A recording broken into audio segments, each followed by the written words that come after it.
Bom dia, everybody. So, I always feel happy when I start to talk about Portugal.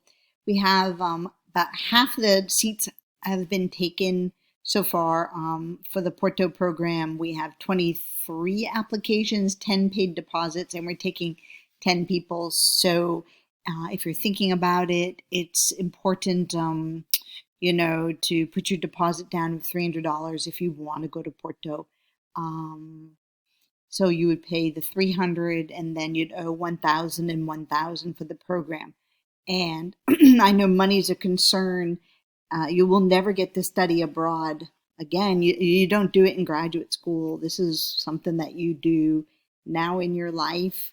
You can raise the money. You can tell people that you will bring them gifts from Porto, but you're going to be a little bit less generous than usual over the holidays. And, you're going to make your way to Porto and you're going to raise the money and you are going to be fine. You have your program fee. And then on another video, when I get a couple more deposits, I'm going to put one up about finding a flight and getting yourself to Porto. So plan on about $1,400 for that. And then your tuition can be Hope or Pell paid for, either in its entirety or in part. All right. Does that make sense? We'll return to the planes. I wanted to talk to you about some. These are not maybe your concerns, but these are typical concerns about study abroad students. And one of them is, will I be safe when I am away? Well, you've probably never been to a safer country than Portugal. You could see here Iceland. This is the 2022 World Peace Index, Global Peace Index. The most peaceful country in the world right now is Iceland, New Zealand, Ireland, Denmark, Austria, and then Portugal. And it's even much more safe, I was surprised, than Japan. Japan is always in the top couple.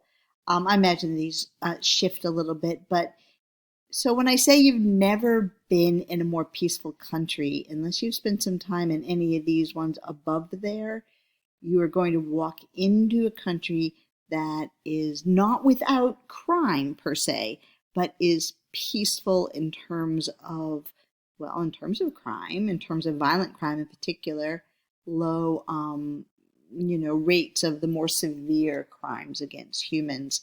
You're still going to want to watch your bags. You don't want to leave your bag on a table and go someplace. At the beach, you want to keep your eye on things. However, Portuguese people do not tend to be doing a lot of even the theft crimes. It's usually people from other countries that are just there and hanging out.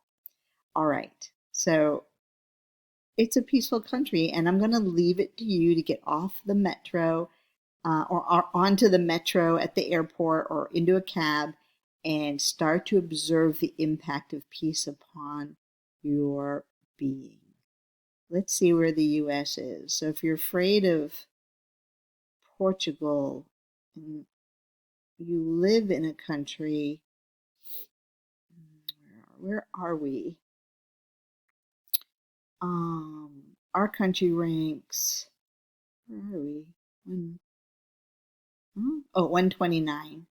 So you already do okay here, and I want you to go and experience peacefulness. All right, what else are you interested in? Speaking of peacefulness, I was looking at some articles about African American expats in Porto, just to, oh, sorry about the ads. I have no idea what that's going to be. Some sort of drink, perhaps. Okay.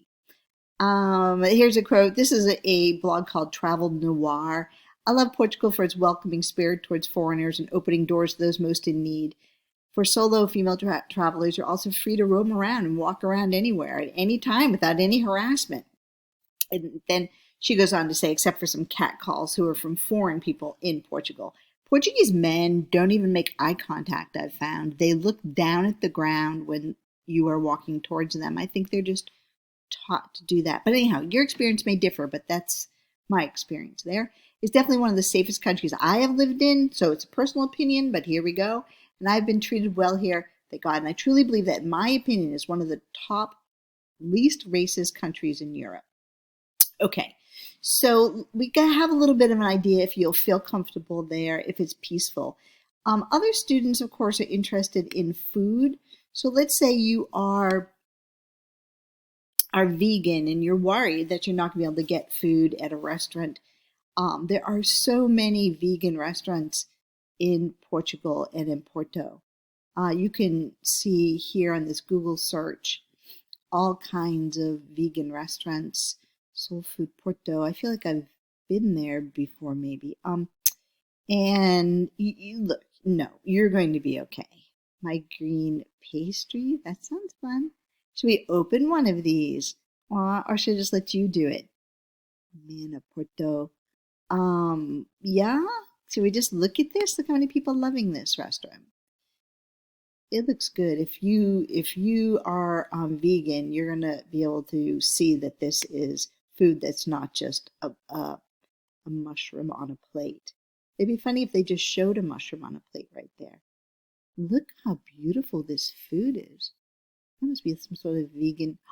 Look at the entrance. I think we need to go. Look how beautiful it is. Okay, it's always food, right? Aw, Portugal, you are nice.